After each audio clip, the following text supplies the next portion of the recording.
إن الحمد لله نحمده ونستعينه ونستغفره ونعوذ بالله من شرور أنفسنا ومن سيئات أعمالنا من يهده الله فلا مضل له ومن يضلله فلا هادي له وأشهد أن لا إله إلا الله وحده لا شريك له وأشهد أن محمدًا عبده ورسوله أما بعد فأعوذ بالله من الشيطان الرجيم أم حسبتم أن تدخلوا الجنة ولما يأتكم مثل الذين خلوا من قبلكم مستهم البأساء والضراء وزلزلوا حتى يقول الرسول والذين آمنوا معه متى نصر الله ألا إن نصر الله قريب যাবতীয় প্রশংসা হামদ ও সানা মহাপরাক্রমশালী আল্লাহ সুবহানাহু তাআলার জন্য। সকলেই বলে আলহামদুলিল্লাহ। দরুদ ও সালাম বর্ষিত হোক পৃথিবীর সর্বশেষ ও সর্বশ্রেষ্ঠ রাসূল আহমদ মুহাম্মদ মুস্তাফা সাল্লাল্লাহু আলাইহি ওয়াসাল্লামের প্রতি। সম্মানিত উপস্থিতি, আজকে অত্র মসজিদে আমার সংক্ষিপ্ত জুমার খুতবার বিষয়বস্তু দাওয়াত প্রদানের পথে আল্লাহ সুবহানাহু তাআলার পক্ষ থেকে পরীক্ষা সমূহ। আমরা যারা দাওয়াতি কাজ করি এবং সঠিক পথের দাওয়াত দেই, তারা কি ধরনের পরীক্ষা এবং বাধার মুখোমুখি হতে পারি তার একটি নমুনা এবং একটি উদাহরণ আজকের জুমার খুতবায় তুলে ধরার চেষ্টা করব ইনশাআল্লাহ। যেমনটি আমি কেরানীগঞ্জের জুমার খুতবায় অথবা ব্রাহ্মণবাড়িয়ায় বাইতুল মামুর মসজিদের দিনী ভাইদের তাদের উদ্দেশ্যে বলেছি যে আল্লাহ সুবহানাহু তাআলার পথে দাওয়াত দেওয়া কত কঠিন কাজ। ঠিক আপনারাও এমন এক পরিবেশে দাওয়াতি কাজ করতেছেন যেখানে অনেক চ্যালেঞ্জের মুখোমুখি। তো আপনাদের জন্য এই বিষয়গুলো জেনে থাকা দরকার যে আল্লাহ সুবহানাহু তাআলা কিভাবে পরীক্ষা নেন। আল্লাহ সুবহানাহু তাআলা বলেন, আম হাসিবতুম আন তাদখুলুল জান্নাহ, হে ঈমানদারগণ, তোমরা কি মনে করে নিয়েছো যে তোমরা এত সহজেই জান্নাতে প্রবেশ করবে? ওয়ালাম্মা ইয়াতিকুম মাসালুল লাযীনা খালাউ মিন ক্বাবলিকুম, অথচ তোমাদের উপর সেই বাধা বিপত্তি, সেই জুলম অত্যাচার এখনো আসেনি। যেই বাধা বিপত্তি, যেই জুলম অত্যাচার তোমাদের পূর্ববর্তীদের উপর এসেছিল। মাসাতহুমুল বাসা ওয়া দাররা, এবং তাদেরকে বিপদ আপদ এমনভাবে ঘিরে ধরেছিল যে তাদের পা কেঁপে যাচ্ছিল, তারা অবিচল থাকতে পারছিল না। এমনকি তারা বলতে বাধ্য হয়েছিল, মাতা নাসরুল্লাহ, আল্লাহর সাহায্য কখন আসবে। তারা এবং নবীরা বলতে বাধ্য হয়েছিল, আল্লাহর সাহায্য কখন আসবে।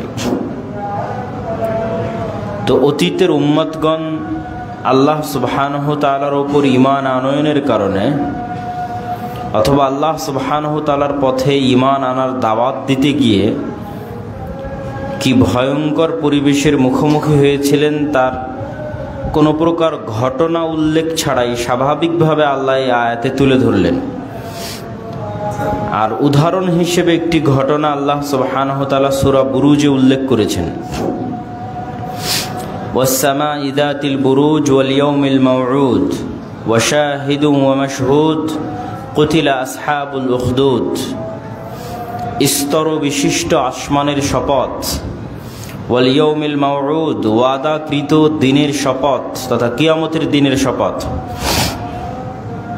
ওয়া শাহিদুন ওয়া মাশহুদ, দর্শক ও দর্শিতের শপথ, কুতিলা আসহাবুল উখদুদ, গর্তওয়ালাদেরকে হত্যা করা হয়েছে। কি দিয়ে? আগুনে নিক্ষেপ করে হত্যা করা হয়েছে। তো গর্তওয়ালা কারা? গর্তের অধিবাসী কারা? যাদের কথা আল্লাহ এত শপথ উল্লেখ করে বলছেন যে তাদেরকে আগুনে নিক্ষেপ করে হত্যা করা হয়েছে, সেই গর্তের অধিবাসীদের ঘটনা রাসূলুল্লাহ সাল্লাল্লাহু আলাইহি ওয়াসাল্লাম হাদিসে উল্লেখ করেছেন, যা সহিহ মুসলিম সহ অন্যান্য হাদিস গ্রন্থে এভাবে বর্ণিত হয়েছে। এই ঘটনাটি আমাদের জন্য শিক্ষণীয়। কানা মালিকুন ফিমান ক্বাবলাকুম, তোমাদের পূর্বে শত বছর, হাজার বছর পূর্বে একজন বাদশাহ বসবাস করত। ওয়া কানা লাহু সাহিরুন, এবং তার একজন বিশেষ যোগ্যতা সম্পন্ন জাদুকর ছিল, জ্যোতির্বিদ ছিল, যে বাদশাকে অতীত, বর্তমান, ভবিষ্যতের জ্ঞান দিয়ে, জাদু বিদ্যা দিয়ে সহযোগিতা করত। ফালাম্মা কাবিরা ক্বালা লিল মালিক ইন্নী ক্বাদ কাবিরতু ফাবআস ইলাইয়া গুলামান ওয়াআল্লিমহু সিহর। যখন এই জাদুকর বয়োবৃদ্ধ হয়ে গেল, জীবন শেষ হওয়ার পথে, তখন সে বাদশাকে উল্লেখ করে বলছে, আমি তো বয়োবৃদ্ধ হয়ে গেছি, কবে মরি কবে বাঁচি তার ঠিক নাই, আপনি একজন ছাত্র দেন, খুব মেধাবী, ওয়াল্লিমুহু সিহরা, যাকে আমি আমার জ্ঞান, আমার বিদ্যা, জ্যোতির্বিদ্যা এবং জাদুবিদ্যা শিখিয়ে যাব। ফাবাআসা ইলাইহি গুলামান ইউআল্লিমুহু,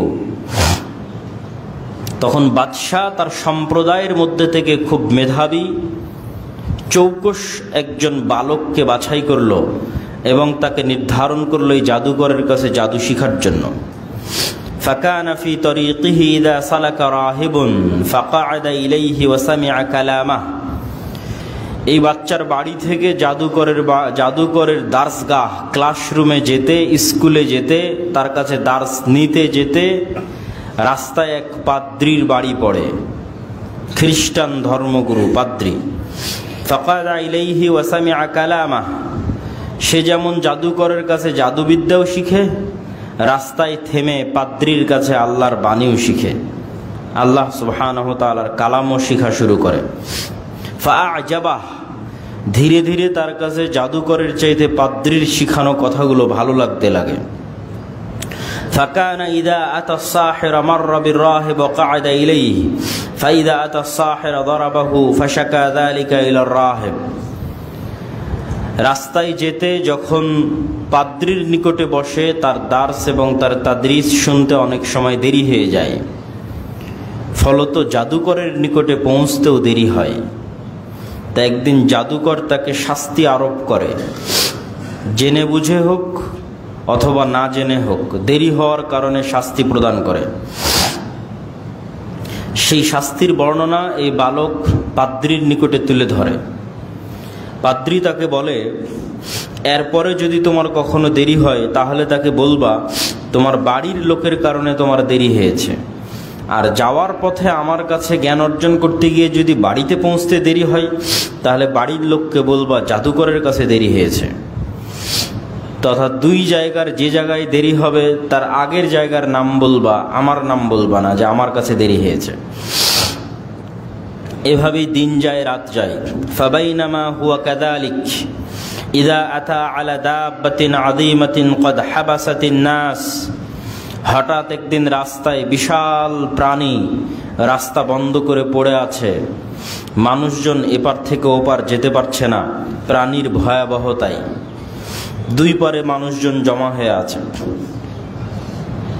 তখন এই বালক বলল, আজকেই সুযোগ, আমি জেনে নিতে চাই জাদুকর সত্যবাদী না পাদ্রী সত্যবাদী, কে সত্যবাদী। তখন সে একটি পাথর হাতে নিল, হাতে নিয়ে বলল, আল্লাহুম্মা ইন কানা আমরু রাহিব আহাব্বা ইলাইক মিন আমরি সাহির ফাকতুল হাযিহি দাব্বাহ। হে আল্লাহ, যদি পাদ্রীর কথা সত্য হয়ে থাকে, জাদুকরের কথা মিথ্যা হয়ে থাকে, তাহলে এই পাথর দিয়ে আপনি এই প্রাণীটিকে হত্যা করুন। ফাকতুল হাযিহি দাব্বা হাত্তা ইয়ামজিয়ান নাস ফারামাহা ফাকাতালাহা। বাচ্চা যখন এটি বলে পাথর নিক্ষেপ করলো, ওই প্রাণীটি মারা গেল এবং মানুষের জন্য রাস্তা পরিষ্কার হয়ে গেল। ফাআতার রাহিব ফাআখবারাহ, সে খুশিতে পাদ্রীর নিকটে এসে পুরো ঘটনা বর্ণনা করল। পাদ্রী ঘটনা শুনে বলছে, আই বুনাইয়া আনতাল ইয়ৌম আফদাল মিন্নি, হে বালক তুমি আজকে আমার চেয়ে উত্তম হয়ে গেছো। কদ বালাগা মিন আমরিকা মা আরা ওয়া ইন্নাকা সাতুবতালা, তুমি এমন এক পর্যায়ে পৌঁছে গেছো যে আল্লাহ তোমাকে পরীক্ষা করবেন। ফাইন ইবতুলিতা ফালা তাদুল্লু আলাইয়া, যদি আল্লাহ তোমাকে পরীক্ষা করে তাহলে আমার নাম বলিও না। এই যে এটি হলো আমাদের মূল আলোচ্য বিষয়। পাদ্রী তাকে বলছে যে তুমি এমন এক পর্যায়ে পৌঁছে গেছো যে আল্লাহ সুবহানাহু ওয়া তাআলা তোমাকে পরীক্ষা করবে।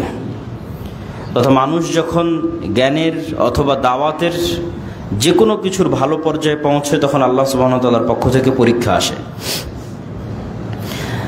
তো এই বাচ্চা এমন এক পর্যায়ে পৌঁছে গেল যে ইউবরিউল আকমাহা ওয়াল আবরাসা ওয়া ইউদাবিন নাসা মিন সাইরিল আদওয়া, সে মুস্তাজাবুদ দাওয়া হয়ে গেল, দোয়া করলে কবুল হয়ে যায় সাথে সাথে। তো কোনো ব্যক্তি যখন অন্ধ অবস্থায় আসে দোয়া করে ফু দিয়ে দিলে অন্ধত্ব ভালো হয়ে যায়, অসুস্থতা নিয়ে আসে দোয়া করে দিলে অসুস্থতা ভালো হয়ে যায়। এই খবর একদিন জালিসুন লিল মালিক, বাদশার এক মন্ত্রীর নিকটে পৌঁছে গেল। বাদশার মন্ত্রী অন্ধ ছিল। তো বাদশার সেই মন্ত্রী অনেক হাদিয়া তোহফা সহ এই বালকের নিকট উপস্থিত হয়ে বলছে, ইন আনতা শাফিতানি ফাকালা ইন্নী লা আশফি আহাদান ইন্নামা ইয়াশফিল্লাহ। মন্ত্রী বলছে, আমি শুনেছি তুমি অনেক মানুষকে আরোগ্য দান করো, তো আমার এই অন্ধত্ব একটু ভালো করে দাও। বালক উত্তরে বলছে, লা আশফি আহাদা, আমি কাউকে আরোগ্য দান করি না। ইন্নামা ইয়াশফিল্লাহ, বরং আল্লাহ আরোগ্য দান করে। ফাইন আনতা আমানতা বিল্লাহি দাআউতুল্লাহ, যদি তুমি আল্লাহর উপর ঈমান আনয়ন করো আমি তোমার জন্য আল্লাহর কাছে দোয়া করতে পারি। ফাশাফাক আল্লাহ, আল্লাহর উপর ঈমান আনয়ন করলে এবং আমি দোয়া যদি করি আল্লাহ যদি দোয়া কবুল করে আল্লাহ তোমাকে ভালো করেও দিতে পারে। ফাআমানা বিল্লাহ ফাশাফাহুল্লাহ, ওই মন্ত্রী তখন আল্লাহর উপর ঈমান আনয়ন করলো, বালক আল্লাহর কাছে দোয়া করলো, ওই মন্ত্রী অসুস্থতা থেকে সুস্থ হয়ে গেল, অন্ধত্ব ভালো হয়ে গেল। ফাআতাল মালিক ফাজালাসা ইলাইহি কামা কানা ইয়াজলিস, পরের দিন যখন মন্ত্রী সভায় গেছে বাদশাহ তাকে দেখে আশ্চর্য, বলছে মান রাদ্দা আলাইকা বাসারাক, কি ব্যাপার তুমি চক্ষু কিভাবে ফিরে পেলে? তখন মন্ত্রী বলছে, রব্বি, আমার প্রতিপালক আমাকে চক্ষু ফিরিয়ে দিয়েছেন। ক্বালা ওয়ালাকা রব্বুন গায়রি, বাদশাহ বলছে তোমার কি আমার ব্যতীত অন্য কোনো প্রতিপালক আছে? তখন মন্ত্রী বলছে, রব্বি ওয়া রব্বুকাল্লাহ, আমার এবং আপনার সবার প্রতিপালক আল্লাহ। ফাআখাযাহু ফালাম ইয়াজাল ইউআযযিবহু, বাদশাহ তখন তাকে গ্রেফতার করলো এবং তাকে শাস্তি প্রদান শুরু করলো। হাত্তা দাল্লা আলাল গোলাম, যতক্ষণ না এই মন্ত্রী ওই গোলামের নাম না বলল এবং সে ওই গোলামের নাম বলে দিল যে আমি তার কাছ থেকে দীক্ষা গ্রহণ করেছি। ফাকাল লাহুল মালিক আই বুনাইয়া কদ বালাগা মিন সিহরিক মা তুবরিউল আকমাহ ওয়াল আবরাস ওয়া তাফআল। ফাকাল ইন্নী লা আশফি আহাদান ইন্নামা ইয়াশফিল্লাহ। ফাআখাযাহু ফালাম ইয়াজাল ইউআযযিবহু হাত্তা দাল্লা আলার রাহিব।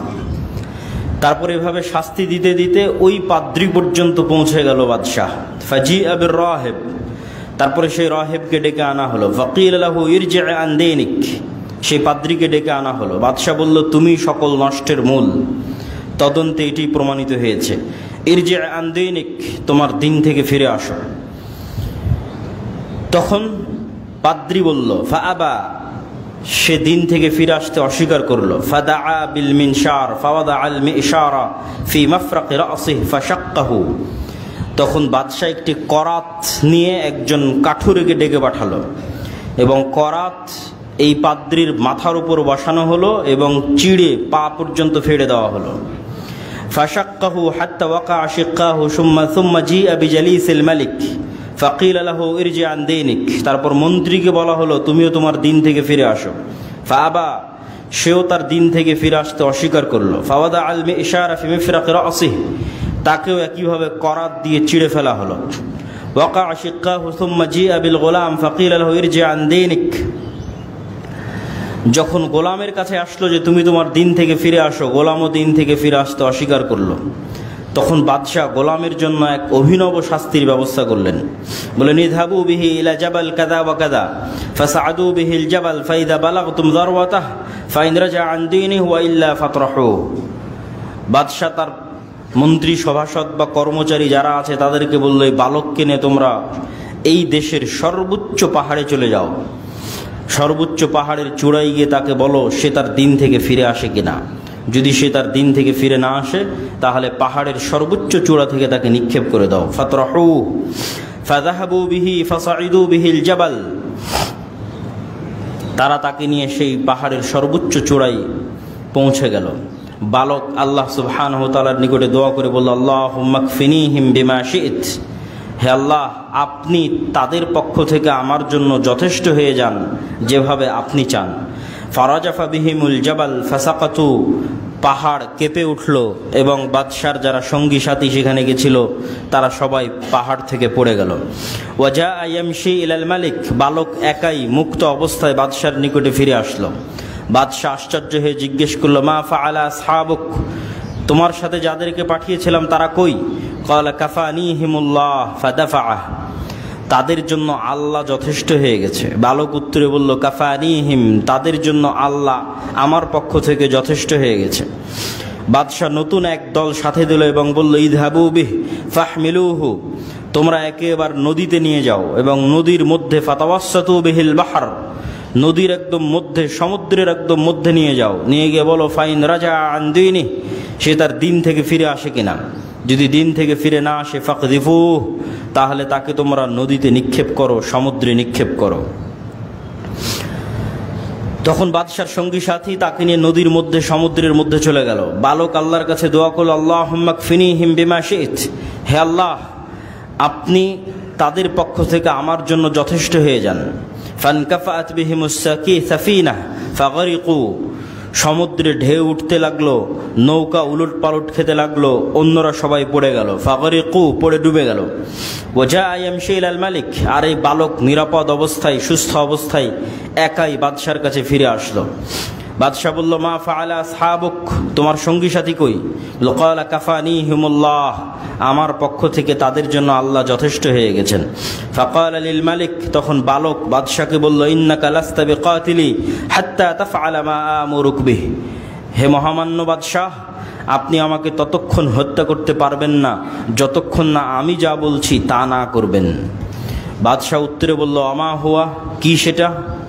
বালক বলল, তাজমাউন নাস ফি সাঈদিন ওয়াহিদ, বিশাল এক মাঠে, খোলা ময়দানে আপনি মানুষকে জমা করবেন।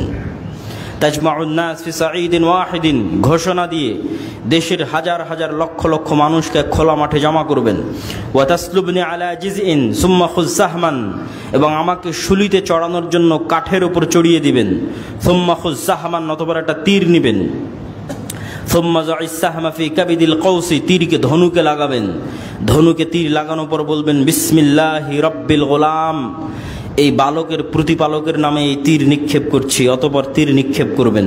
ফাইন্নাকা ইযা ফাআলতা যালিক কাতালতানি, যদি এটি করতে পারেন আমাকে হত্যা করতে সক্ষম হবেন। বাদশা রাজি হয়ে গেল। ফাজামাআন নাস ফি সাঈদিন ওয়াহিদিন, বিশাল মাঠের মধ্যে হাজার হাজার লক্ষ লক্ষ মানুষকে ঘোষণা দিয়ে জমা করা হলো। ওয়াসালাবাহু আলা জিজইন, শুলিতে ঝুলানোর জন্য, শুলিতে তীর নিক্ষেপ করে হত্যা করার সকল প্রস্তুতি সম্পূর্ণ করা হলো।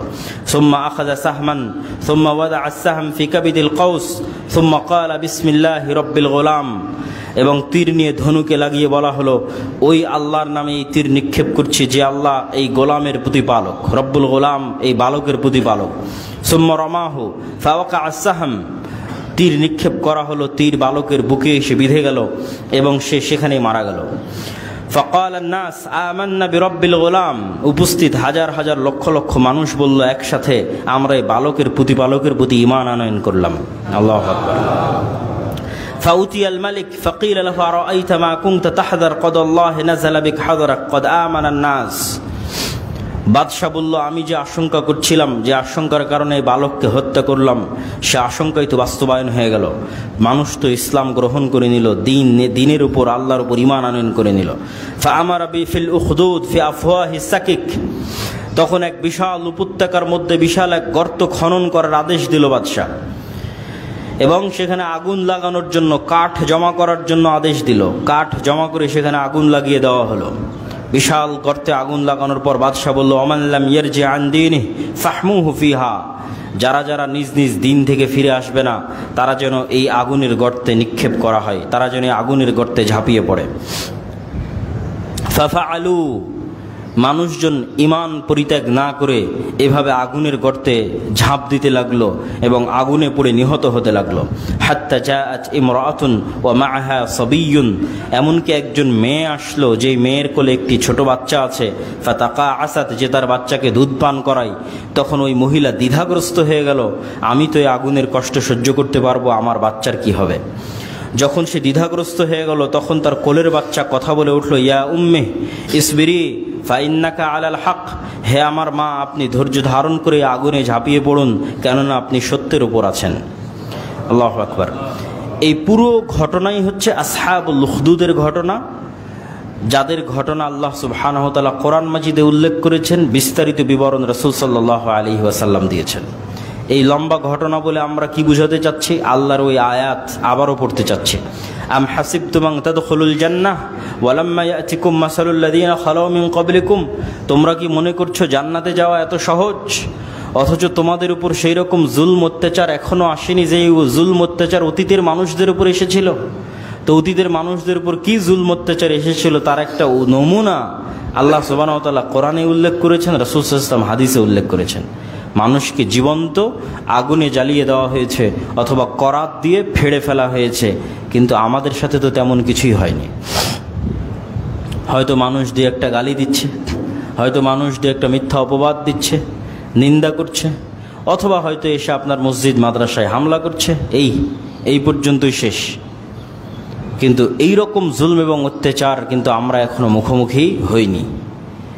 এইরকম জুলম এবং অত্যাচারের তুলনা করলে বর্তমান ফিলিস্তিনের গাজার মুসলমানদের তুলনা করা যেতে পারে, যে তারা এই জুলম অত্যাচারের কাছাকাছি, অথবা এই জুলম অত্যাচারের মতো, অথবা এই জুলম অত্যাচারের যেতে বেশি, যেটি বলি না কেন তারা সেই পরীক্ষার মধ্যে দিয়ে অতিক্রম করতেছে। সম্মানিত উপস্থিতি, যখন মানুষ বিপদগ্রস্ত হবে, এইরকম জুলম এবং অত্যাচারের মুখোমুখি হবে, তখন তার আশ্রয়স্থল কোথায়?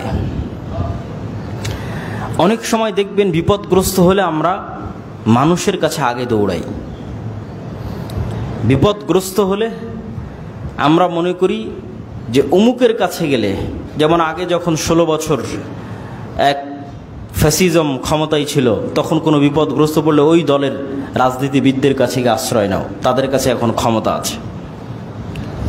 অথবা এখন আবার যারা এসেছে, ভবিষ্যতে আবার যারা আসবে, এরকম বিভিন্ন রাজনৈতিক দলের কাছে, বিভিন্ন ব্যক্তির কাছে কিন্তু আমরা আশ্রয় গ্রহণ করার প্রবণতা আমাদের আছে। এবং আমরা মনে করি যদি কোনো না কোনো এরকম কারো আশ্রয় আমরা না থাকি, তাহলে হয়তো আমরা বিপদ থেকে বাঁচতে পারবো না, হয়তো আমরা বিপদগ্রস্ত হয়ে ধ্বংস হয়ে যাব। তো এই যে আল্লাহ সুবহানাহু ওয়া তাআলা ব্যতীত অন্য আর কোনো কিছুর কাছে আশ্রয় খোঁজার প্রবণতা, সেটি ব্যক্তি হোক, সেটি ক্ষমতা হোক, দল হোক, সংগঠন হোক, যেটি হোক, আর কোনো কিছুর কাছে আশ্রয় খোঁজা বা সেটির প্রতি ভরসা করা, যে ভরসা করলে আমি বেঁচে যাব, সেটি কিন্তু যারা অতীতে আমাদের চলে গেছে, জুলম সহ্য করেছে, তাদের আদর্শের বিপরীত।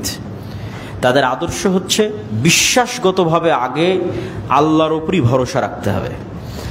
দুনিয়াবি ওসিলা হিসেবে মানুষ যে কোনো ওসিলা অবলম্বন করতে পারে, কিন্তু বিশ্বাসগত মজবুতি আগে থাকতে হবে, যে আমি একাই থাকি, হকের উপর থাকি, আমার সাথে কেউ না থাকুক, আমি হকের উপর থাকি, তো আমার জন্য কে যথেষ্ট? আল্লাহ সুবহানাহু ওয়া তাআলা যথেষ্ট। তো আল্লাহ সুবহানাহু ওয়া তাআলা যে যথেষ্ট, তার কিছু দলিল এবং লজিক আল্লাহ নিজেই কোরআনে তুলে ধরেছেন। সেই লজিকগুলো আমাদের বোঝা দরকার, যে আল্লাহ সুবহানাহু ওয়া তাআলা কেন যথেষ্ট এরকম জুলম এবং অত্যাচারের মুহূর্তে। الذين قال لهم الناس إن الناس قد جمعوا لكم فاخشوهم فزادهم إيمانا وقالوا حسبنا الله ونعم الوكيل। এই ঘটনাটি হচ্ছে উহুদ যুদ্ধের ঘটনা। উহুদ যুদ্ধের ঘটনা হচ্ছে সংক্ষিপ্ত ঘটনা, যে মুসলমানেরা যেই জায়গায় রাসূলুল্লাহ সাল্লাল্লাহু আলাইহি ওয়াসাল্লাম 40 জন তীরন্দাজ নিযুক্ত করেছিলেন, মুসলমানদের বিজয় দেখে তারা গনিমতের মাল জমা করার জন্য সেই জায়গা ছেড়ে দিয়ে যখন গনিমতের মাল জমা করতে যায়, তখন খালিদ বিন ওয়ালিদ পিছন দিক থেকে এসে আক্রমণ করে। খালিদ বিন ওয়ালিদের পেছন দিকের আক্রমণ এবং সামনে দিক থেকে যে কাফের মুশরিকরা পালাচ্ছিল, তারা যখন দেখে পিছন দিক থেকে খালিদ বিন ওয়ালিদ এসেছেন, তারাও ঘুরে দাঁড়ায়। তারাও যখন ঘুরে দাঁড়ায় তখন দুই বাহিনীর মধ্যে পড়ে যায় মুসলমানেরা। ফলত এক চরম বিপদ তাদের সামনে এসে দাঁড়ায়। সেই বিপদ থেকে বাঁচার জন্য তারা ধীরে ধীরে পাহাড়ের দিকে উঠতে থাকে, পাহাড়ের দিকে আশ্রয় নিতে থাকে। এবং মুহাম্মদ সাল্লাল্লাহু আলাইহি ওয়াসাল্লামকেও সাহাবীরা ভয়ঙ্করভাবে গার্ড দিয়ে তাকেও ধীরে ধীরে ধীরে ধীরে পাহাড়ের দিকে নিয়ে যেতে থাকে। তো অনেক সাহাবী মারা যায়, অনেক সাহাবী আহত হয়, রাসূল সাল্লাল্লাহু আলাইহি ওয়াসাল্লামকে নিরাপত্তা দিতে গিয়েও আহত হয়। তো এরকম হত বিহব্বল পরিস্থিতিতে যখন পাহাড়ের অনেক উপরে চলে গেছে, তখন নিচে থেকে জাস্ট হয়তো তীর নিক্ষেপ করা যাচ্ছে, কিন্তু তীর সরাসরি আপনি পাহাড়ের আড়ালে আশ্রয় নিলে সরাসরি গিয়ে লাগবে না। আর তরবারি নিক্ষেপ করার তো তখন কোনো রাস্তাও নাই। তখন চলতেছে মুখের যুদ্ধ। মুখের পাহাড় থেকে চিল্লানো হচ্ছে, নিচে থেকে চিল্লানো হচ্ছে। তো নিচে থেকে চিল্লিয়ে মক্কার কাফের মুশরিকরা বলছে যে আল্লাযীনা ক্বালা লাহুমুন নাস ইন্নান নাস ক্বাদ জামাউ লাকুম, বলছে আমরা আরো বড় সৈন্য সামন্ত মক্কা থেকে নিয়ে এসে জমা করতেছি, তোমরা কোথায় যাবা দেখতেছি, কেমনে তোমরা আশ্রয় নিবা দেখতেছি। আরও এরকম শত শত মানুষ আসতেছে মক্কা থেকে তোমাদেরকে ধরার জন্য। তো এটা নিচ থেকে চিল্লানো হচ্ছে। তো এই নিচ থেকে চিল্লিয়ে যে তারা ভয় দেখাচ্ছে সাহাবীদেরকে, তো আল্লাহ সুবহানাহু ওয়া তাআলা কোরআন মাজিদে বলছে ফাসাদাহুম ঈমানা, এই ভয় দেখানোতে সাহাবীদের ঈমান আরো বেড়ে গেল। তারা তখন বলছে হাসবুনাল্লাহ ওয়া নি'মাল ওয়াকিল, আমাদের জন্য সাহায্যকারী হিসেবে জনসংখ্যা, মানুষজন, অস্ত্রপাতি, তরবারি এগুলো নয়, হাসবুনাল্লাহ, আমাদের জন্য কে যথেষ্ট? আল্লাহ যথেষ্ট। ওয়া নি'মাল ওয়াকিল, এবং আমাদের প্রকৃত এবং উত্তম অভিভাবক, দায়িত্বশীল হচ্ছেন আল্লাহ সুবহানাহু ওয়া তাআলা।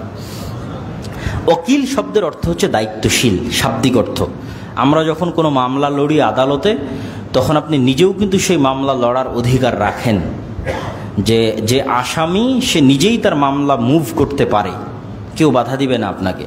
কিন্তু যেহেতু আইন কানুনের ফাঁক ফোকর আমরা জানি না, এই জন্য আমরা আমার মামলা লড়ার দায়িত্ব একজন উকিলকে দিই, যে ভাই তুমি আমার স্থলাভিষিক্ত, তুমি আমার মামলাটা আমার হয়ে আদালতে লড়াই করবা। তাহলে আমার জেল জুলুম, আমার মুক্তির পুরো দায় দায়িত্বটা আমি নিশ্চিন্তভাবে কার উপর দিয়ে দিচ্ছি? উকিলের উপর দিয়ে দিচ্ছি। তো এই দায়িত্ব প্রদানটাকেই বলা হয় ভরসা। তো আল্লাহ সুবহানাহু ওয়া তাআলা কোরআন মাজিদে একদম এভাবেই তার জন্য তিনি শব্দ প্রয়োগ করেছেন, এইভাবেই যে তোমরা আল্লাহ সুবহানাহু ওয়া তাআলাকে দায়িত্বশীল হিসেবে গ্রহণ করো। আল্লাহ সুবহানাহু ওয়া তাআলা কোরআন মাজিদে বলেন রব্বুল মাশরিকি ওয়াল মাগরিব লা ইলাহা ইল্লাহু ফাত্তাখিযহু ওয়াকিলা, পূর্ব এবং পশ্চিমের প্রতিপালক যিনি, যিনি ব্যতীত ইবাদতের যোগ্য কেউ নাই, ফাত্তাখিযহু ওয়াকিলা, তোমাদের যদি কাউকে দায়িত্ব দেওয়ার প্রয়োজন হয় তাহলে তোমরা তাকেই দায়িত্ব প্রদান করো। তো দায়িত্ব প্রদান করার বিষয়টা কেমন একটু উদাহরণ দিয়ে বললে আপনাদের জন্য আরো স্পষ্ট হবে, তাহলে আল্লাহর উপর ভরসার বাস্তবতাটা কি সেটাও স্পষ্ট হবে। ধরেন আপনি এখন মারা যাচ্ছেন, আপনি কোনো দুরারোগ্য ব্যাধিতে আক্রান্ত, হয়তো ক্যান্সারে আক্রান্ত, 1-2 মাস পর মারা যাবেন। তখন আপনি আপনার ভাইকে বলতেছেন, ভাই আমার তো ছোট ছোট ছেলে মেয়ে আছে, তো তোমাকে আমি আমার ছেলে মেয়ের দায়িত্ব দিয়ে গেলাম, তুমি একটু দেখে শুনে রাখিও। এ হলো দায়িত্ব দেওয়া, মানে আপনার অনুপস্থিতিতে আপনার ছেলে মেয়েকে দেখাশোনার দায়িত্ব আপনি তার উপর দিচ্ছেন। মানুষ বলে যে মানুষের কথোপকথনে বলে যে উপরে আল্লাহর, নিচে তোমার হিল্লাই দিয়ে দিলাম, মানে তোমার দায়িত্বে দিয়ে দিলাম। তখন আপনি যে আপনার ভাইয়ের দায়িত্বে দিয়ে দিচ্ছেন, এই যে দায়িত্ব, আল্লাহ সুবহানাহু ওয়া তাআলা বলতেছে এই দায়িত্বটা তোমরা আমার উপর দাও। এই জিনিসটা অনুভব করতে হবে যে দায়িত্বটা মানে কি। ঠিক এভাবেই আল্লাহ বলতেছে যে এই দায়িত্বটা তোমরা আগে আমার উপর দাও। ধরেন আপনি বাড়ি থেকে বের হয়ে যাচ্ছেন, বাড়িঘর তালা মেরে দিয়ে বের হয়ে যাচ্ছেন। তো আপনি আগে এই বাড়ি দেখাশোনার দায়িত্ব দারোয়ানের উপর দিবেন, না বাড়িতে কোনো আত্মীয় স্বজনের উপর দিবেন, না এটার দায়িত্ব আগে কার উপর দিবেন? আল্লাহর উপর দিবেন। আল্লাহ এইটা বলতেছে যে তোমরা আগে আমার উপর দায়িত্ব দাও, আমাকে দায়িত্বশীল হিসেবে গ্রহণ করো। তোমাদের যে কোনো কাজের দায়িত্বশীল হিসেবে তোমরা কাকে গ্রহণ করতে পারো? আল্লাহকে গ্রহণ করতে পারো। ফাত্তাখিযহু ওয়াকিলা, তার উপর দায়িত্ব দাও। কেন তার উপর দায়িত্ব দিবা, তার অনেক লজিক আল্লাহ সুবহানাহু ওয়া তাআলা কোরআনে উল্লেখ করেছে বিভিন্ন আয়াতে। তার দুই একটা আয়াত আমি আপনাদের সামনে তুলে ধরি যে কেন আপনি আল্লাহ সুবহানাহু ওয়া তাআলাকে দায়িত্বশীল হিসেবে তাকে দায়িত্ব দিবেন।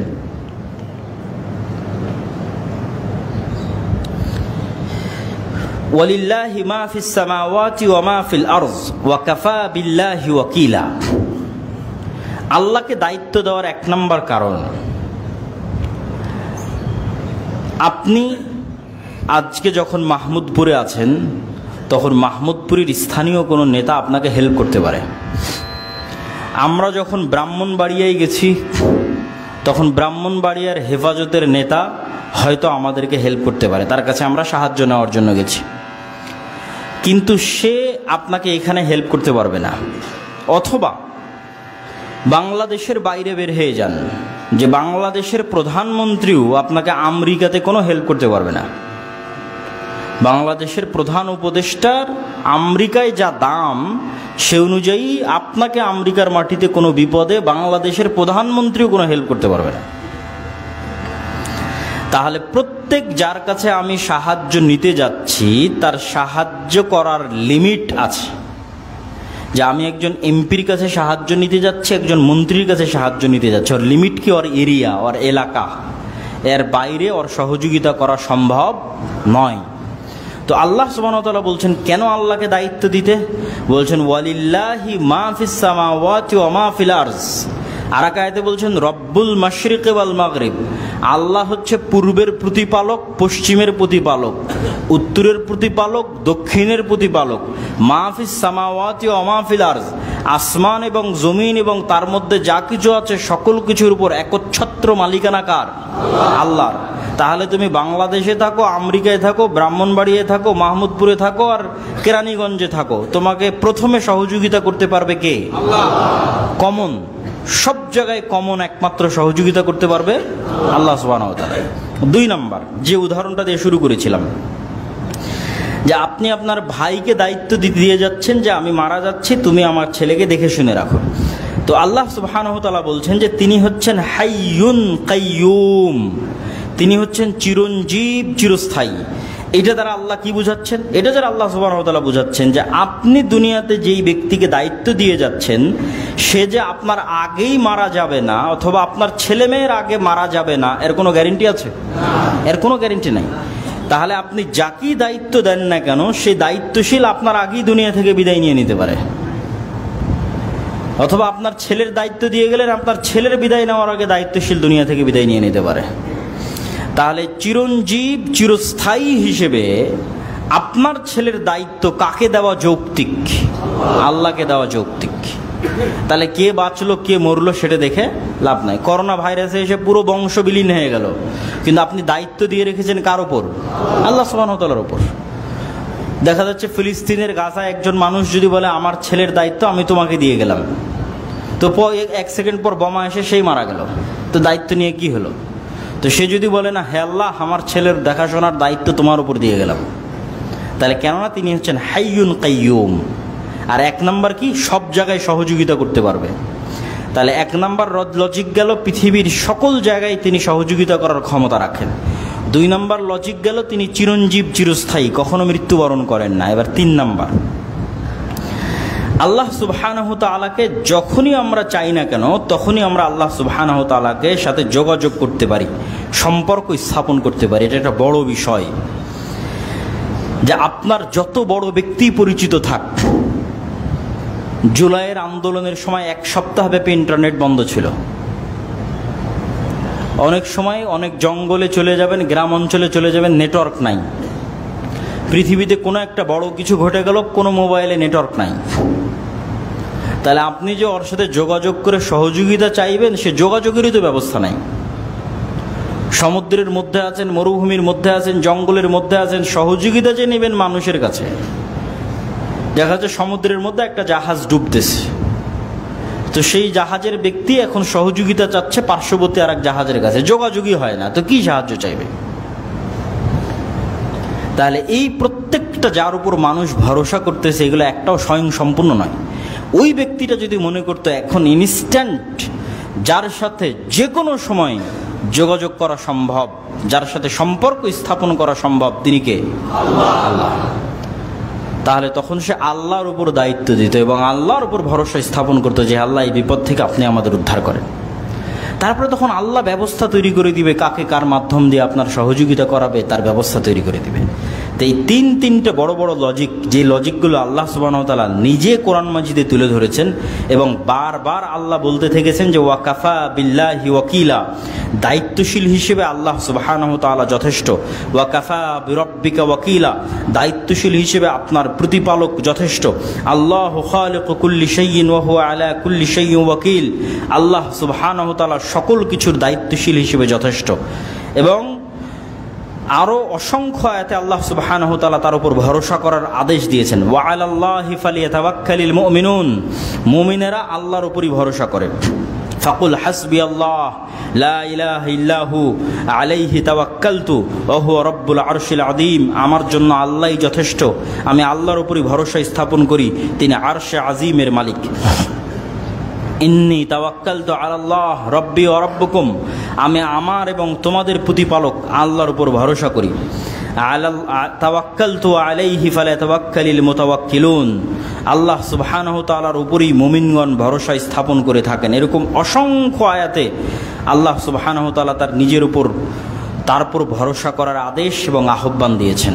সম্মানিত উপস্থিতি, তাহলে আমাদের এই আলোচনার দ্বিতীয় অংশ থেকে আমরা যেটি বুঝাতে চাইলাম, আমাদের আলোচনার প্রথম অংশ ছিল দাওয়াতি কাজ করলে বাধা বিপত্তি, জুলম, অত্যাচার, নিন্দা, অপবাদ আসবেই। তো আমাদের উপর অতীতের উম্মতের মতো এখনো আসেনি, সুতরাং মানসিকভাবে প্রস্তুত থাকতে হবে আসার জন্য, ওই পরীক্ষায় উত্তীর্ণ হওয়ার জন্য। 2 নম্বর, পরীক্ষায় উত্তীর্ণ হওয়ার 1 নম্বর শর্তই হচ্ছে বিপদ আপদে মানুষের উপর ভরসা করবেন না আল্লাহর উপর ভরসা করবেন? বিপদ আপদে 1 নম্বর ভরসা হবে আল্লাহ সুবহানাহু ওয়া তাআলার উপর। ওসিলা হিসেবে মানুষ চেষ্টা করবে তার সাধ্য অনুযায়ী, সেটা ভিন্ন, কিন্তু কোনো ব্যক্তির উপর, কোনো রাজনৈতিক নেতার উপর, কোনো দলের উপর, কোনো কিছুর উপর ভরসা হবে সেটি নয়, আল্লাহর উপর ভরসা হবে। 3 নম্বর পরীক্ষা হচ্ছে যখন আপনি দাওয়াতি কাজ করবেন, এই দাওয়াতি কাজের বরকতকে অব্যাহত রাখার জন্য আপনাকে এতটুকু মনে রাখতে হবে যে বহিরাগত জুলম দিয়ে কোনোদিন সত্যকে ধামাচাপা দেওয়া যায়নি, বহিরাগত জুলম দিয়ে কখনো মুসলমানদের ক্ষতি করা যায়নি, কোনোদিন না, অতীতেও কোনোদিন হয়নি, আজও হবে না, ভবিষ্যতেও হবে না। মুসলমানদের সব সময় ক্ষতি হয়েছে তাদের অভ্যন্তরীণ কোন্দল আর দ্বন্দ্বের কারণে। মুসলমানদের সব সময় ক্ষতি হয়েছে তাদের নিজের মারামারির কারণে, নিজের কামড়াকামড়ির কারণে। এই নিজের মারামারি এবং কামড়াকামড়িটা আসে সত্যবাদিতা, ন্যায়পরায়ণতা এবং আমানতদারিতার অভাবের কারণে। এই জন্য যারাই মসজিদ প্রতিষ্ঠা করেন, মাদ্রাসা প্রতিষ্ঠা করেন, দাওয়াতি কাজ করেন, তারা যদি মনে করেন আমি নিজে, আপনারা যে অবস্থায় আছি কেন, যদি মনে করেন যে আপনার এই কাজের বরকতটা ধরে রাখতে হবে, তাহলে এতটুকু নিশ্চিত থাকেন বাহিরের কেউ আপনার এই কাজের বরকত জুলম দিয়ে ছিনিয়ে নিতে পারবে না। বরং জুলম যত বাড়বে আপনার পা তত মজবুত হবে, আপনার পা পৃথিবীতে তত মজবুত হবে, আপনার দাওয়াত তত শক্তিশালী হবে।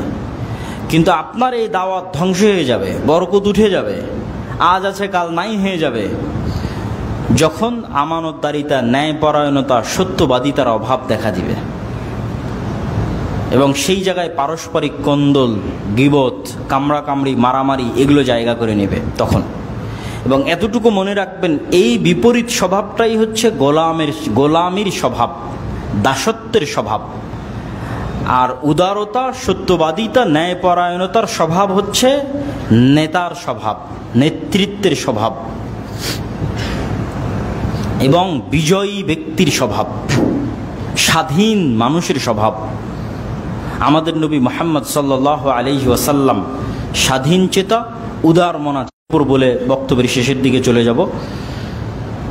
কোনো এক যুদ্ধের সময়, কোনো এক সফরের সময় কোনো পানির ব্যবস্থা নাই, এমন এক জায়গায় পৌঁছে গেছেন আল্লাহর নবী। তার মহিলা কলস করে জিজ্ঞেস করছে, কোথায় থেকে পানি এনেছো?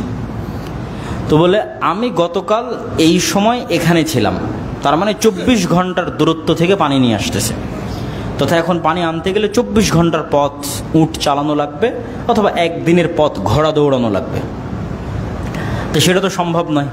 তো বলে, আমাদের নবী মুহাম্মদ সাল্লাল্লাহু আলাইহি ওয়াসাল্লাম তোমার সাথে একটু কথা বলতে চায়। তো মহিলা বলে, কোন নবী? যে নিজের ধর্ম ত্যাগ করেছে, সাবি, মুরতাদ হয়ে গেছে, মানে তাদের ভাষায় তারা মুহাম্মদ সাল্লাল্লাহু আলাইহি ওয়াসাল্লামকে সাবি বলতো। তো বলে, হ্যাঁ তিনি। তো ঠিক আছে, মুহাম্মদ সাল্লাল্লাহু আলাইহি ওয়াসাল্লামের কাছে সেই মহিলা উপস্থিত হলো। মুহাম্মদ সাল্লাল্লাহু আলাইহি ওয়াসাল্লাম তাকে বলল, তোমার একটু পানির দরকার। মহিলা বলল যে, আমার ছোট ছোট বাচ্চা আছে, আমি বিধবা মহিলা, আমার স্বামী নাই, ছোট ছোট বাচ্চাদের আমিই দেখাশোনা করি, তো এই পানি আমি আপনাকে দিলে আমার জন্য এটা অনেক কষ্টকর হবে। রাসূলুল্লাহ সাল্লাল্লাহু আলাইহি ওয়াসাল্লাম বলল, ঠিক আছে, তোমার পানি আমরা ব্যবহার করব না, তবে তোমার পানির আমরা সহযোগিতা নেব, পানি তোমার যেরকম আছে সেরকমই থাকবে। আল্লাহর নবী দোয়া পড়ে পানিতে একটু থুতু নিক্ষেপ করলেন, থুতু নিক্ষেপ করে দিয়ে সেই পানি সাহাবীদের নিতে বললেন। সাহাবীরা সেই পানিতে উজু করলো, তাদের পশু প্রাণী সব সেই পানিতে তাদের পেট পূর্ণ করে পিপাসা মিটিয়ে নিল। তারপরে ওই মহিলার কলসে যা পানি থাকার তাই থেকে গেল।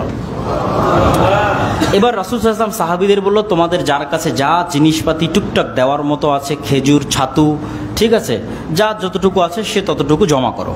একটা চাদর বিছিয়ে দেওয়া হলো, সাহাবীরা যার কাছে একটু খেজুর ছিল, একটু ছাতু ছিল, সেগুলো জমা করে সেটা আল্লাহর নবী বেঁধে ওই মহিলাকে বলল, এটা তোমার ছোট ছোট বাচ্চার জন্য আমরা তোমাকে হাদিয়া দিলাম। তখন সেই মহিলা সেখান থেকে বিদায় নিয়ে চলে গেল। কোনো এক যুদ্ধের সময়, একদম সংক্ষেপে বলতেছি, কোনো এক যুদ্ধের সময় মুসলিম বাহিনী ওই মহিলার গ্রামে যুদ্ধ করতেছে না, অথচ ঠিকই আশেপাশে যুদ্ধ করতেছে। তখন গ্রামবাসী পরস্পর জিজ্ঞেস করতেছে যে, আমাদের গ্রামে কেন যুদ্ধ আসে না? তখন ওই মহিলা ধারণা করতেছে আল্লাহর নবীর ব্যবহার থেকে যে হয়তো আমি ওই দিন যে পানির মাধ্যমে সহযোগিতা করেছিলাম এই কারণে হয়তো মুহাম্মদ সাল্লাল্লাহু আলাইহি ওয়াসাল্লাম নিষেধ করে রেখেছে। তখন পুরো গ্রামবাসী আশ্চর্য হলো যে আমাদের গ্রামের যাকে আমরা দামই দেই না, মূল্যায়নই করি না, সেই মহিলার এতটা দাম মুহাম্মদ সাল্লাল্লাহু আলাইহি ওয়াসাল্লামের কাছে। তখন পুরো গ্রামবাসী মিলে ওই মহিলা সহ মুহাম্মদ সাল্লাল্লাহু আলাইহি ওয়াসাল্লামের কাছে এসে ইসলাম গ্রহণ করলো। তো এখান থেকে যতটুকু শিক্ষা সেটা হচ্ছে, ধরেন আমার এবং আপনার মতো যদি মুসলমান হতো, যেই মুসলমানের স্বভাবের মধ্যে গোলামি আছে, মানে কামড়া কামড়ি, মারামারি, হিংসা বিদ্বেষ, ওকে টেনে নামানো, ওরটা ছিনিয়ে নেওয়া, সে গিয়েই আগে ওই মহিলাকে বলতো, এই তুই তো কাফের, মুরতাদ, দে তোর পানি দে, তোর পানি আমার লাগবে। কেন? গোলামের স্বভাব কি? একটা টাকার জন্য কাড়াকাড়ি করা, একটা টাকার জন্য মারামারি করা, কাকে কত নিচে নামানো যায় তার জন্য চেষ্টা করা, গীবত, তুহমত, অপবাদ দিয়ে ধ্বংস করে দেওয়া। তো সেই কাজটাই কিন্তু করা হতো। কিন্তু সেই কাজটা না করে সাহাবীরা কি বললেন, আপনার সাথে কথা বলবে, আসেন। তো মুহাম্মদ সাল্লাল্লাহু আলাইহি ওয়াসাল্লাম চাইলে বলতে পারতেন যে এই মহিলাও তো কাফের মুশরিক, আল্লাহর নবীকে মুরতাদ বলছে, আর যেই বাচ্চার গল্প শোনাচ্ছে যে না খেয়ে আছে বা তার দায়িত্ব পালন করে, ওগুলোও তো কাফের মুশরিক। যে কাফের মুশরিকের জন্য বিবেচনা করে লাভ কি? তোমার পানিটি আমরা নিয়ে নেব, তুমি বাঁচলে বাঁচো, মরে মরো, আচ্ছা সেটাও বাদ দিলাম। পানি তো নিলই না, তার পানি তো যতটুকু থাকলোই, তারপরেও ওই কাফের মুশরিকের সন্তান, কাফের মুশরিকের জন্য এতগুলো মুমিন মুসলিম খোলাফায়ে রাশিদিন, রাসূল, তাদের খেজুর, তাদের ছাতু দিয়ে সহযোগিতা করার কি দরকার? আর পানি তো ব্যবহারই করেনি। আরে আমি তো তোর পানি নেইনি, যা ভাগ, তোর কাফের মুশরিক আর তোর কাফের মুশরিক সন্তানের জন্য কি করব? তাহলে এটা আল্লাহর নবীর ব্যবহার একজন কাফের মুশরিকের সাথে এবং তার পরিবারের সাথে। এবার আপনি তুলনা করেন একজন মুসলমানের ব্যবহার আর একজন মুসলমানের সাথে, কোন অবস্থায় আছে এবং কোন লেভেলে আছে। এটাই হচ্ছে আমাদের ধ্বংসের আলামত। এবং আমি এটাকে আমার বহু বক্তব্যে বলেছি, এটাকে বলা হয় গোলামির চিহ্ন, গোলামির আলামত। আমাদেরকে আত্মমর্যাদা সম্পন্ন, স্বাধীন, উদার মনের নেতৃত্বের গুণাবলী সম্পন্ন হতে হবে। এই জন্য আল্লামা ইকবাল বলেছিলেন ইউরোপ সফরের পর, সাবাক ফিরসে পর সাদাকাত কা, আদালত কা, শুজাআত কা লিয়া জায়েগা তুঝসে কাম, দুনিয়া কি ইমামত কা। যে মুসলমানেরা তোমাদের মধ্যে সব আছে, সালাত, সিয়াম, হজ, জাকাত, ইসলামের যেগুলো বেসিক রিচুয়ালস, ইসলামের যেগুলো আনুষ্ঠানিকতা, সেগুলো সবই তোমাদের মধ্যে আছে। মুখে দাড়ি বলো, মাথায় টুপি বলো, সব আছে।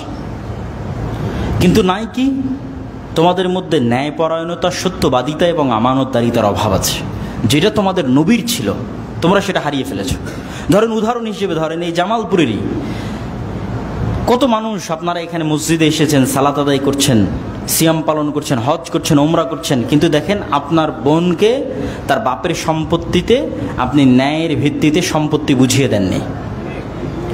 দেখা যায় যমুনার চরে যেটা পানিতে ডুবে আছে ওটা বোনকে দিয়েছেন, যেটা ভালো প্লেসে আছে সেটা আপনি নিজে নিয়েছেন।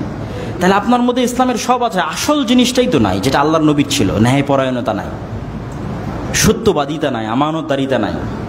আপনারই যখন দেখবেন যে গ্রামে বিয়ে হচ্ছে, এলাকায় বিয়ে হচ্ছে, যৌতুকের ভিত্তিতে বিবাহ হচ্ছে। যৌতুকের ভিত্তিতে বিবাহ কি অন্যায়? মানুষের উপর জুলম, মানুষের উপর অত্যাচার। তাহলে এরকম আপনি বাছাই করে খুঁজে খুঁজে দেখেন কি মসজিদ, কি মাদ্রাসা, কি আপনার আলেম ওলামা, কি সমাজের দায়িত্বশীল এসপি, মন্ত্রী, ওসি, ডিসি, এসপি, মন্ত্রী সব দেখবেন প্রধান অতিথি, বিশেষ অতিথি ইসলামী জালসার। গত 16 বছরও ছিল, তাহাজ্জুদ গুজারও ছিল, হাজি ছিল, ওমরাকারীও ছিল, কিন্তু ছিল না কি তার নিজের দায়িত্বে সৎ এবং ন্যায়পরায়ণ ছিল না। এই কারণেই তো দেশ ধ্বংস হয়ে গেছে।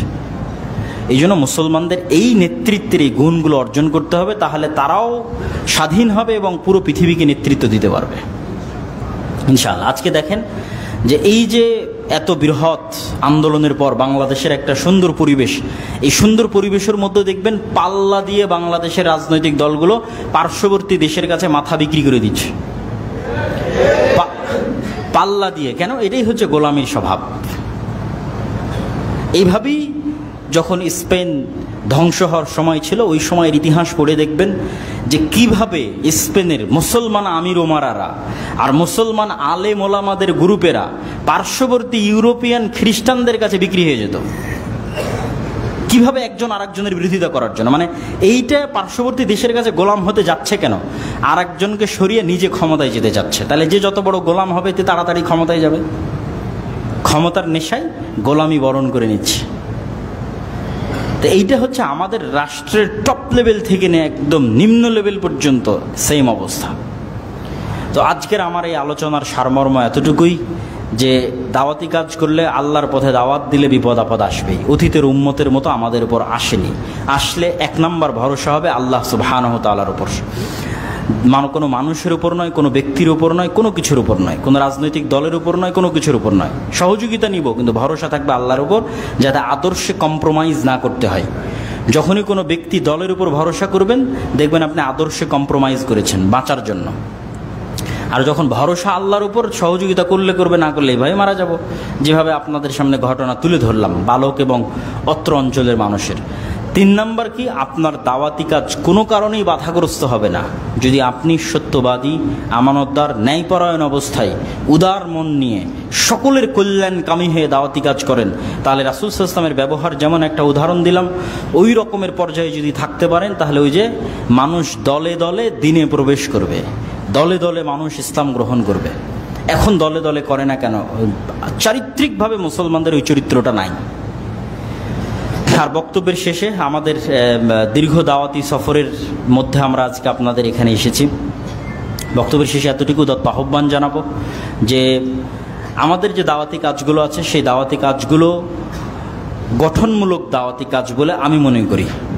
এই দাওয়াতি কাজগুলোর সাথে শিক্ষা জড়িত, অন্য কিছু নয়। যেমন আর দাওয়া ইলাল্লাহর মাধ্যমে আমাদের যে মক্তব কার্যক্রম চলে, এটা শিক্ষা কেন্দ্রিক। সেটা যে মক্তবই হোক, যে মসজিদই হোক, কি হানাফি কি আহলে হাদিস, মুসলমানের সন্তানকে কোরআন শিখাতে হবে, দিন শিখাতে হবে। এটা হলো কাজ। কয়জন মুসলমানের সন্তানকে? 100% মুসলমানের সন্তানকে। আমরা যেটা আমাদের মোটো ঘোষণা বা স্লোগান, সেটা হচ্ছে 100% মুসলমানের সন্তানকে দিন শিখাতে হবে। তার জন্য মাদ্রাসা দিয়ে হবে না, মসজিদে মক্তব শক্তিশালী করতে হবে। তো আমি আমার অধীনে সব চালাবো এমনটা নয়, কিন্তু এই কথা বলতে বলতে আরও 1000 মানুষ মক্তব চালু করবে, তারাও মক্তবের সম্পর্কে যত্ন নেবে। তখন এভাবেই 100% মুসলমান দিন শিখবে, কোরআন শিখবে। তবে আলহামদুলিল্লাহ আমরা প্রায় 300-র অধিক মসজিদ সফর করেছি মক্তব কেন্দ্রিক। তারপরে মক্তবের সিলেবাস তৈরি করেছি, 500-র অধিক মক্তবের শিক্ষকের ট্রেনিং দিয়েছি, যাদের যাতায়াত খরচ আমরাই বহন করি। এবং এই সমস্ত মক্তবের সকল ছাত্রের যে পড়ার বই, সেটিও আমরাই সাপ্লাই দিয়েছি আলহামদুলিল্লাহ। এবং রমজান মাসে তাদেরকে ন্যূনতম হাদিয়া যতটুকু আমাদের পক্ষে দেওয়া সম্ভব হয়েছে, আল্লাহ ব্যবস্থা করে দিয়েছে আমাদের দিনী ভাইদের মাধ্যমে, সেটা আমরা পৌঁছে দিয়েছি। এখনও আমাদের মক্তবের ট্রেনিং কার্যক্রম জামিয়া সালাফিয়া রাঙ্গিপাড়া পবা রাজশাহীতে চলমান। আর দ্বিতীয় আরেকটি হচ্ছে আল জামিয়া সালাফিয়ার সাথে শিক্ষা প্রতিষ্ঠানের অধিভুক্তি। জামিয়া সালাফিয়া যেহেতু বাংলাদেশের একটি ব্যতিক্রম প্রতিষ্ঠান, যেখানে দেশ বিদেশের শিক্ষকগণ সবসময়ই থাকেন, বাংলাদেশ ইনভেস্টমেন্ট ডেভেলপমেন্ট অথরিটির অনুমোদন নিয়ে 4-5 জন বিদেশি শিক্ষক সবসময় থাকে। তাদের তদারকিতে আমাদের সিলেবাস, আমাদের পরীক্ষা, আমাদের ফতোয়া বোর্ড যেটা মাসিক আল ইতিসাম সেগুলো নির্ধারণ হয়। এবং সৌদি আরবের মদিনা ইসলামী বিশ্ববিদ্যালয় সহ বিভিন্ন বিশ্ববিদ্যালয় থেকে শিক্ষকগণ আসতেই থাকেন। গত 1 বছরে 12 জনের অধিক শিক্ষক এসেছেন। পুরো রমজান মাস একজন থেকেছেন। এই কিছুদিন পূর্বে 1 সপ্তাহ পূর্বে একজন 3 দিন থেকে গেলেন। তো এরকম একটি দেশের অন্যতম মানসম্মত শিক্ষা প্রতিষ্ঠান থেকে আমরা চাই দেশের অন্যান্য শিক্ষা প্রতিষ্ঠানগুলো উপকার নিক, শক্তিশালী হোক জ্ঞানের দিক থেকে, একাডেমিক দিক থেকে। সেটিকে ভিত্তি করে মূলত আমার চলমান সফরগুলো অব্যাহত আছে, সেটিকেও আপনারা মূল্যায়ন করার চেষ্টা করবেন।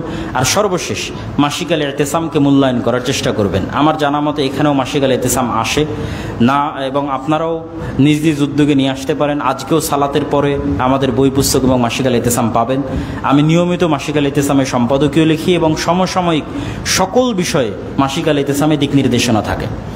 অন্যান্য ইলমি তো বিষয় থাকেই, উন্নত মানের ফতোয়া বোর্ডের মাধ্যমে, দেশি বিদেশি আলেমদের মাধ্যমে ফতোয়া বোর্ডের মাধ্যমে ফতোয়া তো আছেই, পাশাপাশি সমসাময়িক যে কোনো বিষয়ে দিক নির্দেশনা বিষয়ে আমি সবসময় লিখি।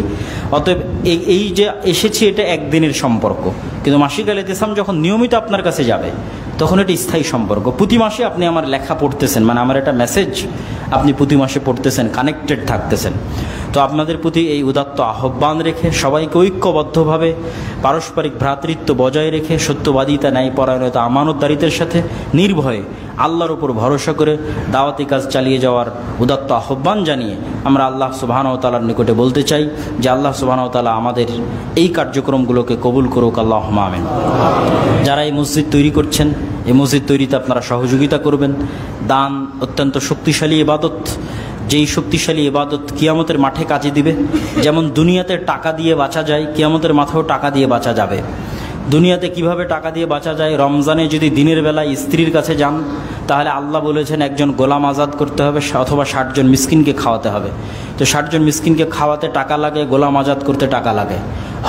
হজে গিয়ে যদি কোনো আমল ছুটে যায় তাহলে আল্লাহর নবী বলেছে দম দিতে হবে। দম মানে একটা খাসি কিনতে, একটা ছাগল কিনতে, একটা দুম্বা কিনতে, একটা ভেড়া কিনতে টাকা লাগে। তো দুনিয়াতেই বিভিন্ন ইবাদতের বিভিন্ন ভুলের কাফফারা টাকা দিয়ে আদায় হয়, তার বিধান আছে। অসংখ্য গুনাহের কাফফারা দুনিয়াতে টাকা দিয়ে আদায় করার ব্যবস্থা আছে। এই একই সিস্টেম কিয়ামতের মাঠে থাকবে, কিন্তু কিয়ামতের মাঠে নতুন করে টাকা পাওয়া যাবে না। দুনিয়াতে যারা টাকা আল্লাহর রাস্তায় দান করে গেছে তার সেই টাকা কিয়ামতের মাঠে এরকম কেউ এসে বলবে ও আমার নামে গীবত করেছে, ওই টাকার দান থেকে কেটে দেওয়া হবে। কেউ এসে বলবে যে তুমি তো এই ইবাদত ঠিকঠাক মতো করনি, তখন ওই দান থেকে সেটা পূর্ণ করে দেওয়া হবে। যে কোনো ইবাদত, যে কোনো গুনাহ সেটাকে ট্যাকেল দিতে পারে এরকম পাওয়ারফুল ইবাদত হচ্ছে দান। এরকম পাওয়ার ক্ষমতা আল্লাহ টাকার মধ্যে দিয়ে রেখেছে। তো আপনারা এই মসজিদ, এই মাদ্রাসা, এখানে এগুলোকে সহযোগিতার হাত বাড়িয়ে দিবেন। আল্লাহ সুবহানাহু ওয়া তাআলা আপনাদেরকে কবুল করুক, আমাদেরকে কবুল করুক, আল্লাহুম্মা আমিন।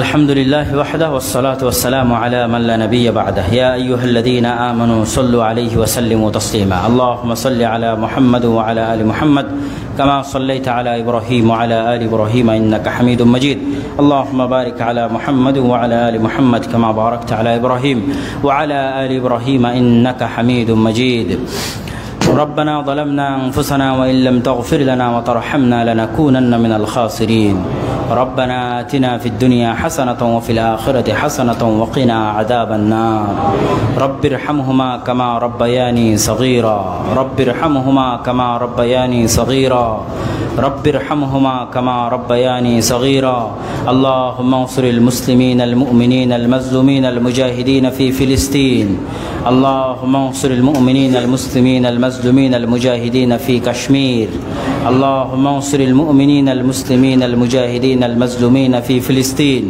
اللهم انصر المؤمنين المسلمين المجاهدين في كشمير اللهم اخذل اليهود والنصارى والكفرة والمشركين اللهم اخذل اليهود والنصارى والكفرة والمشركين اللهم اخذل اليهود والنصارى والكفرة والمشركين اللهم اشف مرضانا ومرضى جميع المسلمين اللهم ارحم موتانا وموتى جميع المسلمين اللهم احفظ بلادنا وبلاد سائر المسلمين اللهم احفظ بلادنا من كل كيد الكائدين ومكر الماكرين اللهم وفق ولاة ولاة أمرنا لما تحب وترضى سبحان ربك رب العزة عما يصفون وسلام على المرسلين والحمد لله رب العالمين